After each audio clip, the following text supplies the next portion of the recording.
ये है भारत का प्रसिद्ध नगर इलाहाबाद।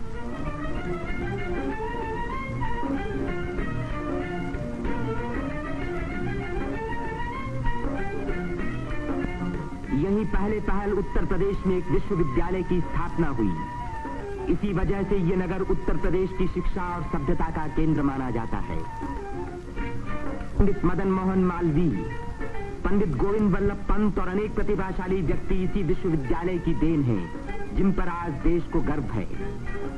ये है हमारे प्रधानमंत्री पंडित जवाहरलाल नेहरू का निवास स्थान, आनंद भवन। भारतीय राजनीति का ये एक प्रमुख केंद्र रहा है। इस नगर को तीर्थराज प्रयाग भी कहते हैं। यहीं गंगा और जमुना का संगम है। इसी संगम में गुप्त सरस्वती नदी भी आकर मिलती है। इसीलिए इस स्थान को त्रिवेणी संगम कहा जाता है। त्रिवेणी बहुत पुराने जमाने से भारत का एक पवित्र स्थान माना जाता है। सृष्टि की रचना की शक्ति प्राप्त करने के लिए यहाँ ब्रह्मा ने यज्ञ और तपस्या की। लक्ष्मी की प्राप्ति के लिए विष्णु ने भी यहीं तपस्या की। यहीं स्नान करके भगवान शंकर ने त्रिपुर राक्षस के वध करने की शक्ति प्राप्त की और यहाँ महात्मा बुद्ध ने संसार को सत्य का संदेश भी सुनाया। समुद्र मंथन के बाद जयंत के अमृत का घड़ा लेकर जाते समय एक अमृत कण छलक कर यहाँ गिरा और तभी से इस स्थान पर कुंभ मेले का महान पर्व आरंभ हुआ। इस वर्ष भारत का सबसे बड़ा कुंभ मेला इसी स्थान पर हुआ। इस मेले में लगभग 1 करोड़ व्यक्ति त्रिवेणी में स्नान करने के लिए आए। सदियों की गुलामी के बाद स्वतंत्र भारत का ये पहला कुंभ मेला था। त्रिवेणी में स्नान करके तन, मन और आत्मा को शुद्ध करने के लिए ही यात्री आते हैं। योगी और सन्यासी, गरीब और अमीर सभी प्रकार के लोग यहाँ इकट्ठे होते हैं। कुंभ मेले के मौके पर देश के नर नारी एक दूसरे के धार्मिक विचारों से परिचित होते हैं। धार्मिक संस्थाएं योगी और सन्यासी यौगिक क्रियाओं को दिखाते हैं।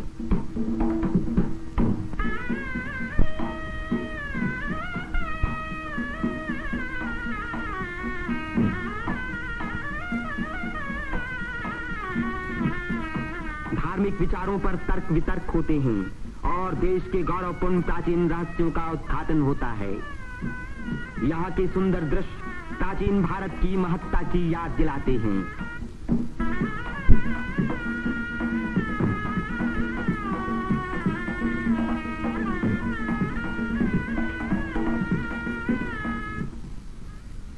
मेले के धार्मिक रूप के अलावा उसके दूसरे दृश्यों में सुंदरता और स्वतंत्रता का रंग चमक रहा था।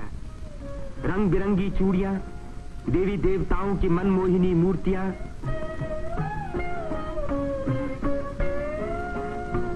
हरी जपन की मालाएं, सिंदूर और चंदन के ढेर, औरतों के साज श्रृंगार, बच्चों के खेल खिलौने, लाल बुझक्कर मिट्ठू मियां। तीर्थयात्रियों की सुविधा और सुरक्षा के लिए और स्वतंत्र भारत के इस महान पर्व को सफल बनाने के लिए उत्तर प्रदेश सरकार ने अपनी ओर से कोई कसर उठा न रखी। मेला शुरू होने के कई महीने पहले से ही सरकार की ओर से तैयारियां शुरू हो गई थीं। उबड़ खाबड़ जमीन को समतल बनाने के लिए बुलडोजर जैसी बड़ी बड़ी मशीनों से जमीन की सतह ठीक की गई।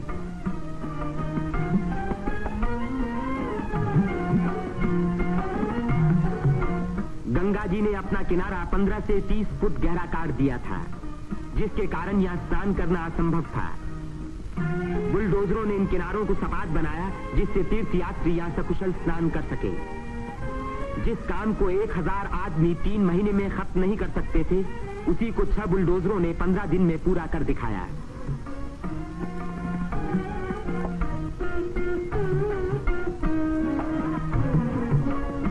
फौजी इंजीनियरों ने सड़कों पर बिछी रेलवे लाइनों के ऊपर पुल बनाने में बड़ी मदद की।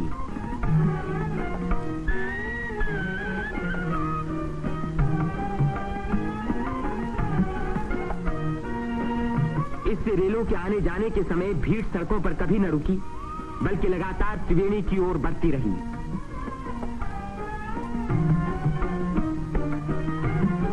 जगह की कमी के कारण ज्यादा लोगों के रहने का इंतजाम गंगा के पूर्वी तट पर झूसी की ओर किया गया।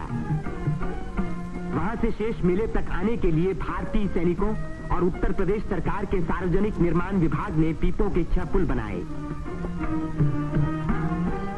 कुंभ मेले के इतिहास में यह पहला मौका था जबकि यहां बिजली लगी। 1000 बिजली के खंभे लगाए गए, जिनके लिए 160 मील से अधिक लंबी तार लाइन इस्तेमाल हुई।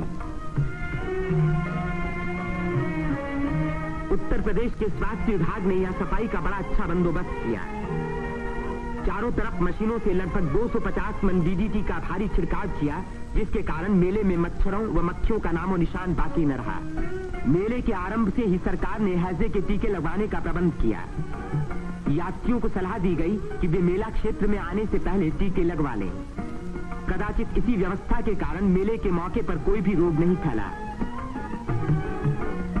इतनी भारी भीड़ भाड़ के मौके पर आमतौर से दुर्घटनाएं हो जाया करती हैं। इन दुर्घटनाओं का सामना करने के लिए उत्तर प्रदेश सरकार ने चिकित्सा एवं स्वास्थ्य विभाग की एम्बुलेंस गाड़ियों से घायल और बीमार यात्रियों को तुरंत अस्पताल पहुंचाने का पूरा प्रबंध किया। 9 अस्थायी अस्पताल देरों में खोले गए, जिनमें 228 रोगियों को रखने का इंतजाम था। गरीब रोगियों को खाना मुफ्त में दिया गया। राशनिंग विभाग ने यात्रियों की सुविधा के लिए यहां आटा, शक्कर, मिट्टी का तेल और अन्य जरूरी सामान का भारी स्टॉक जमा किया, जिससे इन चीजों की कीमतें न बढ़ पाईं।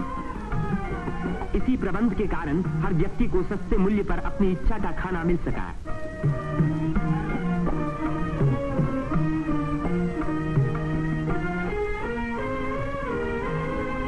सेवा समिति, अग्रवाल समिति और भारत स्काउट्स एंड गाइड्स जैसी स्वयंसेवक संस्थाओं ने यात्रियों के मार्ग निर्देशन, उनकी सुरक्षा और घायलों का प्राथमिक उपचार किया। पुलिस यात्रियों के संचालन का कार्य करती रही। आने जाने के लिए अलग रास्ते रखे गए। भीड़ को काबू में रखने के लिए चलते फिरते वायरलेस सेटों का इस्तेमाल किया गया।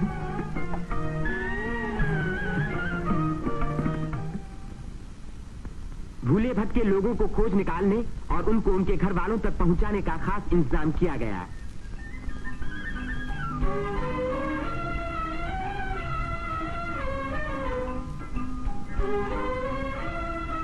मेले में लाउड स्पीकरों का एक जाल बिछा दिया गया, जिससे भटके हुए लोगों का नाम पुकार पुकार कर उनको एक स्थान पर इकट्ठा किया गया। मेले के आरंभ होते ही उत्तर प्रदेश के मुख्यमंत्री पंडित गोविंद वल्लभ पंत ने मेले के बंदोबस्त का मुआयना किया। इस तीर्थ स्थान पर जमा हुए लाखों मेहमानों के सुख सुविधा की उन्हें बड़ी चिंता थी। उन्होंने नाव पर सवार होकर घाटों का निरीक्षण किया।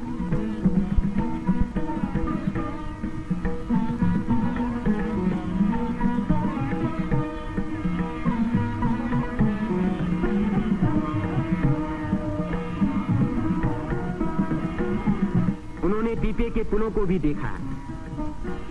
यह अखाड़ा जो ऐसे ही एक पुल को पार कर रहा है, पुल की मजबूती का सबूत है।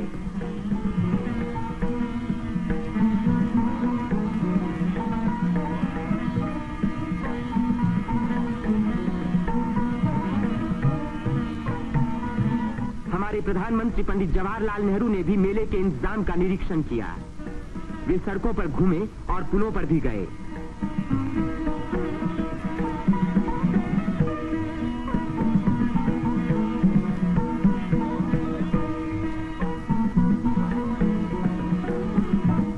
अन्य स्थानों को भी देखा भाला।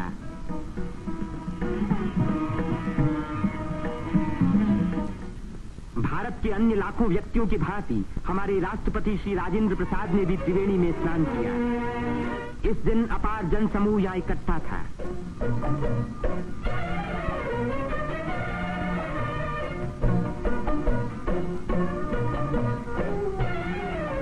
हर घाट पर लोगों की भीड़ स्नान कर रही थी।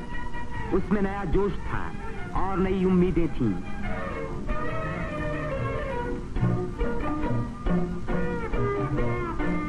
ये दृश्य जाहिर कर रहा था कि इस भीड़ की महान रचनात्मक शक्ति के कारण देश का भविष्य उज्जवल है। उसकी इसी शक्ति के कारण हमारी उन्नति के बड़े से बड़े कार्य अवश्य सफल होंगे।